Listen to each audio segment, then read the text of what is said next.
Tonight we're looking at our country's fourth oldest African-American newspaper and the incredible history. Welcome inside the comfy confines of the Channel 13 studios. Felicia, on a day where it was pretty cold outside, this is a good place to be, inside. It is. And I mean, let's just jump right to it. We've got Sean here to give us a weather update. And you said the word that always makes me cringe when you say snow, and I know you love it. Yeah, I do. Yeah, okay. Yeah. Well, and so now I will say, now in a few weeks, I won't love it. Because in a few weeks, I'm going to be like, all right, come on, let's get this spring thing going here. But it is March. Let's get this spring thing going. Yeah, we get some ups and downs. We may actually have a few flakes of snow tomorrow morning, but tomorrow afternoon is going to be great. Good. All right, so just want you to know that. Let's show you what's going on from a radar perspective. A little system down to our southwest. Nothing big, but as we dive in with Future Track 13, you'll see a little bit of snow trying to emerge here early in the morning. It won't last very long. Most of this would be over the southeastern corner of the state. We will finish with sun. We're going to finish close to 50. It's going to be a great afternoon. Thursday is going to be a great day as well. Then, when we get into Friday and Friday night, we're going to have a weather system moving through. Is it going to be a huge storm? I don't think so for us, but I do believe it is going to squeeze out some snowfall. Exactly how much to be determined, but some accumulation is certainly possible. I think it's going to be a bigger hit to our east and our south. What's going to have more teeth with this system and we're more confident about is the cold. Yeah, the pink. You know, purple was good today because it matches your outfit. It's International Women's Day, but I was hoping that I wouldn't see this. Yeah, so these are wind chills, and we've been talking about this last couple of days. This is Saturday morning. Lovely. Yeah, just going to be just a beautiful Saturday morning here in central Indiana.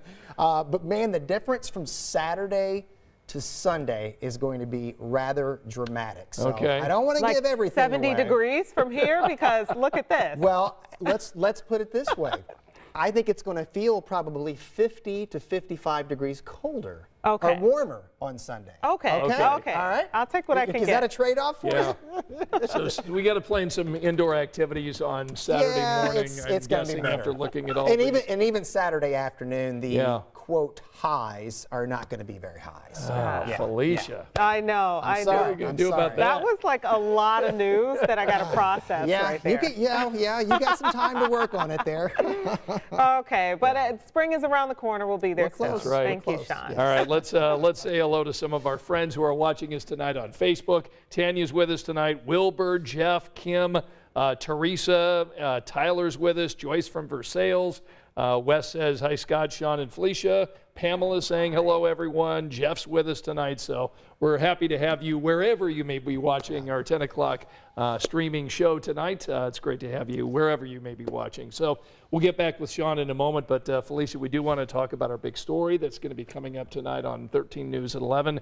And that's this murder of these two teenagers over at Dewberry Park last night. And we got some new information. It had a lot of people shocked, I think. And, of course, just the ages themselves was a lot. Logan Gay joining us to share more info. Logan, please fill us in on what you know and where we're at in this investigation.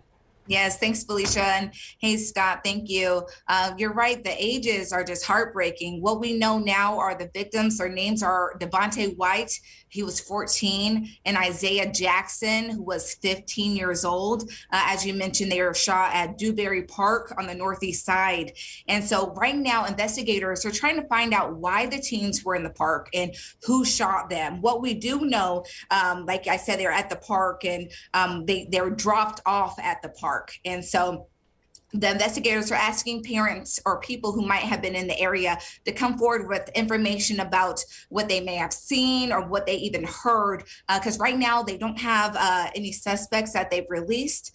They also don't have a motive yet for the shooting that they've released. So police are asking parents to not only come forward and speak with them if they know anything, but also to speak with their own children about being safe when they're out and about being in certain certain areas at certain times of night because this is a very unfortunate incident, and it's hitting the community hard. I actually made a stop by the park today just to see what was going on today, and it was a very, very quiet day. I think I only saw one family come and play, and then I met one woman who was fishing, and I'll have more from her tonight at 11, but she has a very interesting story. She was actually in the park yesterday and witnessed another altercation that happened earlier that day. And so she says that, it's just heartbreaking. She actually reconsidered coming to the park today, but she decided to make the trip, and she hopes other families decide to come out because she says it is a very nice park, and she hopes that this incident was an isolated one. So again, I'll have more on that tonight. Yeah. Okay, thank you so much, Logan. I think this is an opportunity for a community to get involved. I mean, not just waiting on police to do the work, but for everyone to get involved in some kind of way to help fix some of the issues of violence that we're having. Thank you, Logan. Thanks, Logan. Thank you. So another story that we wanted to talk about, I just profiled the Indianapolis Recorder, which is the fourth oldest newspaper, Black-owned newspaper in the country, right here in our city. And they have just deep roots in the community. They've been around over 127 years. So let's dive into that, and then we can chat because a couple things are cool from there too. So tell me, what did the first days of the Indianapolis Recorder look like? Well, so we started in 1895. We were actually a two-page church bulletin, so not even an actual broadsheet newspaper, two-page church bulletin. And then we grew. Throughout its 127-year history, the Indianapolis Recorder has informed, connected, and told the truth for a community that's been historically overlooked. Indiana was a Klan stronghold, and so the Recorder is alive, was alive, became alive, and still alive because it's vital for the truth to be spread about Black people and to actually represent us as human beings. Our stories weren't told accurately, and so that's why we exist. We have always said we are a voice for the voiceless. Overcoming death threats and intimidation from the Ku Klux Klan to hard-hitting financial times, the mission has remained the same. Millions cheer Mandela's release. Wow. This is it, February 17th, 1990. It's history. That is history. And what I tell the reporters is we're a part of history. Emmett Till, Civil Rights Movement, President Obama, even since I've been here, 2020, social protest of 2020, social justice, I call that the second Civil Rights Movement. We are in the second Civil Rights Movement.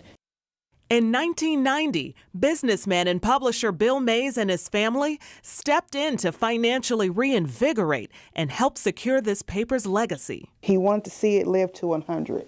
So I think Mr. Mays will be really proud that we are actually 27 years beyond that. I see that a huge part of your content, you try to make sure that you have guest writers and op-ed pieces from various different backgrounds. Well, we're not monolithic.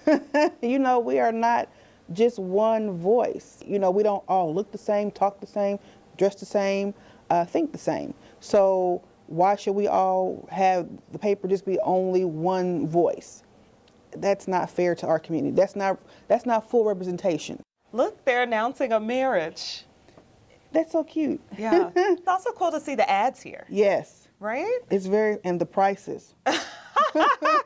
69 cents for a Pepsi. Yeah, 2 liter. It's hard to think that today's paper is going to be in these archives one day. Right. Years from now. We are a part of history. I have to remind myself all the time. Because this newspaper's 30 years from now. This is 60 years from now. This is today. This is today. This is today. One day, hopefully, this paper will be just as yellow. Wonderful. It was wonderful being able to chat with them and to kind of thumb through the archives. Yeah. And you're seeing things that happen, this newspaper is from that time and the historical moment. And I mean, some things from 1990, but then we're looking at a paper talking about what happened in 1960 and 1950 and beyond. Yeah, so I love history. And it's a fascinating story. I mean, just the whole backdrop. Right. And I don't know about you. I'm old school. I like holding the paper. Yeah, I know. And having that texture and being able to read that. Was there something in history that you saw in the archives where you thought, oh, this is really neat to be able to look through it again and see the Yeah. headline or the picture? I would say right now, just off the top of my head, MLK's death. MLK's death, and because it was something that rocked the nation. And you remember our president at the time really speaking out, calling for peace and calm. Right. Literally every community was impacted by that in some shape, form, or fashion. And I think, I could be wrong, someone correct me if I am, but I think Indianapolis was one of the few large cities that did not have riots. Right, Does and that part of sound that was familiar? because Robert Kennedy was here in Indianapolis and gave that speech here in Indy and announced to the crowd and was able to keep people at peace. So you're right. And so it's so many of those times through history where I think, you know, of course, if you were alive then, you remember exactly where you were. Sure. Like that's how we feel, you know, in more modern times, how you feel about 9/11. You remember exactly where you were. So I know a lot of people feel like that for JFK's death. You remember exactly where you were for MLK's death. And so we're experiencing all these major issues together as a society. It's just, it's cool. The paper still has a lot of value today. There are still a lot of stories that need to be told. And, you know, me, Scott, and Sean, Sean, we can't all do it. So, you know, we need journalism. And journalism is essential to democracy. So we need these stories told. Rich history, 127 years with the Indianapolis Recorder. All right, so if you missed Sean's forecast at the outset, what's our wake-up weather? Wake-up weather, a little cloud cover. It might have a little snow. It won't last long here. Tomorrow's going to be an awesome day. We're pushing 50, and I'm excited. You know, Big Ten basketball. Yeah, I know. Tournament starts here tomorrow. Cambridge Fieldhouse. I know the games get IU going on Thursday. Yep. Purdue. Play Michigan. So That's what are right. you saying? We won't see you guys for another week or so? We'll have multiple TVs on. Yeah. I'm going to be multitasking right there. Okay. Get ready to repeat myself 3 times. Exactly. Well, thanks so much for joining us wherever you're watching our 10 o'clock show. Be sure to join Sean, Felicia, and myself tonight on 13 News at 11. We'll see you then. Good night.